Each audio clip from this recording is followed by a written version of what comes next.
మన ముందు ఇంకొకటి ముసుకొచ్చింది.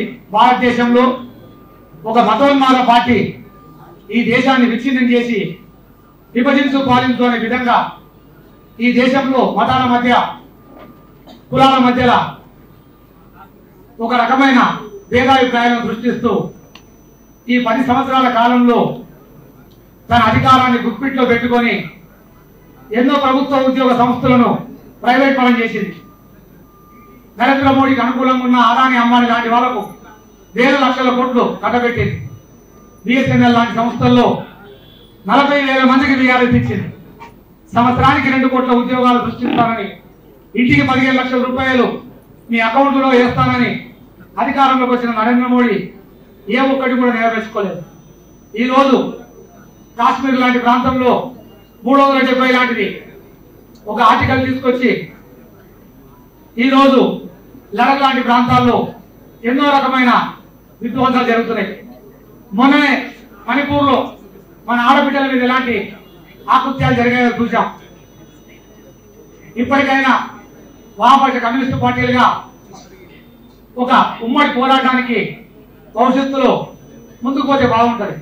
జాతీయ స్థాయిలో ఇండియా కూటమి అమలులోకి రావడం జరిగింది. వామపక్ష కమ్యూనిస్టు పార్టీలుగా పనిచేస్తున్న ఈరోజు ఒకే కేరళ ప్రభుత్వాన్ని కూడా గద్దెదించాలన్న ఉద్దేశంతో ఆ కేరళ ప్రభుత్వానికి రావాల్సిన లక్షలాది కోట్లాది రూపాయల బిల్లులను కేంద్ర ప్రభుత్వం ఆపింది. ఆ ప్రభుత్వానికి రావాల్సిన న్యాయమైన బిల్లుల్ని ఈరోజు కేరళ ప్రభుత్వం సుప్రీంకోర్టుకు ఆశ్రయించడం జరిగింది. అంటే నరేంద్ర మోడీ తనకు అనుకూలంగా ఎవరు లేకపోయినా వారి మీద ఈడీని, సిబిఐని అన్ని రకాలుగా ఉపయోగించి వారి గుప్పిట్లో పెట్టుకోవడం కోసమే దేశంలో మొట్టమొదటిసారి 2 ముఖ్యమంత్రులను అరెస్ట్ చేసింది. ఎలాంటి సాక్ష్యాధారాలు లేవు. సాక్ష్యాధారాలు చూపించి అరెస్ట్ చేయాలి. ఈరోజు లెఫ్టినెంట్ గవర్నర్ పర్మిషన్ లేకుండానే ఈరోజు కేజ్రీవాల్ జైల్లో పెట్టింది. ఈడీ పర్యవేక్షణలోకి తీసుకుంది. మిత్రులారా, మనం ఒకటే ఆలోచించాలి. ఈ ప్రభుత్వం పోతే ఆ ప్రభుత్వం, ఆ ప్రభుత్వం పోతే ఈ ప్రభుత్వం. ఇప్పుడు తక్షణం మనం ముందున్నది ఒకటే, ఇండియా కూటమి. కొందరికి నచ్చవచ్చు, కొందరికి నచ్చకపోవచ్చు. వామపక్ష కమ్యూనిస్టు పార్టీలుగా మనం కూడా ఐక్యంగా లేకపోవడంతో, ఎన్నికల్లో పాల్గొనడంతో ఈరోజు 2,000, 3,000, 500 ఓట్లు వస్తున్నాయి.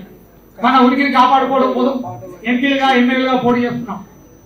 ఈరోజు గత 30 సంవత్సరాలుగా నేను ఉద్యమాల్లో పనిచేస్తున్నా. ఈ రోజు ఈ సమావేశానికి రాగలుగుతున్నో లేదో అన్న ఉద్దేశంతో 4 రోజుల నుంచి నేను ఆంధ్రలో ఉండి మార్నింగ్ ట్రైన్కి వచ్చా. 4 గంటలు లేట్ అయినా నాడు రాఘవులు గారు, నారాయణ గారు ఏ రకంగా వామపక్ష కమ్యూనిస్ట్ ఉద్యమాల్లో ఒక ఉద్యమాన్ని సృష్టించారో, నడిపించారో ఆనాటి కమిట్మెంట్, ఆ రోజు హాజరైన ఫుల్ఫిల్ కమిటీ ఈరోజు 11 మంది రాష్ట్ర కమిటీ సభ్యులు ఉన్నారు. వామపక్ష కమ్యూనిస్టు పార్టీలు ఎన్నికలు రాగానే విడిపోతున్నాం, విభజించు పాలించు అన్నట్టు. మనలో ఒక ఐక్యత రావాలి, ఒక మూమెంట్ రావాలి. ఆలోచిద్దాం, ఆలోచించి భవిష్యత్తు నిర్ణయం తీసుకుందాం. తక్షణం 4 రాష్ట్రాల ఎన్నికలు ఉన్నాయి, దేశవ్యాప్తంగా జనరల్ ఎన్నికలు ఉన్నాయి. ఈ ఎన్నికల్లో ఏం చేస్తే బాగుంటుంది? మన ముందున్నది ఒక మతోన్మాద భూతం. ఆ భూతాన్ని ఫస్ట్ తరిమి కొట్టిన తర్వాత భవిష్యత్తు గురించి ఆలోచిద్దాం.